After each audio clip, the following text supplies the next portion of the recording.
Hello and welcome back to our channel. So today in this video we will be discussing about how you can sign in Glassdoor. So without wasting much of our time, let's dive into the video.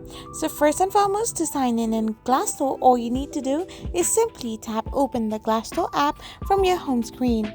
So once you have tapped open the app, you will end up in this kind of interface.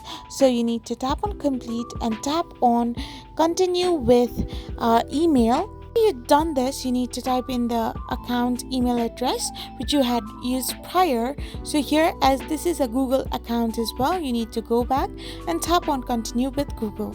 So once you are done, you need to select the used Google account, and this will allow you to get signed into your Glassdoor account automatically.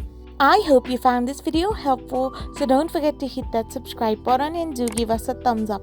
We will be back again with these informative videos. Till then, thank you for watching.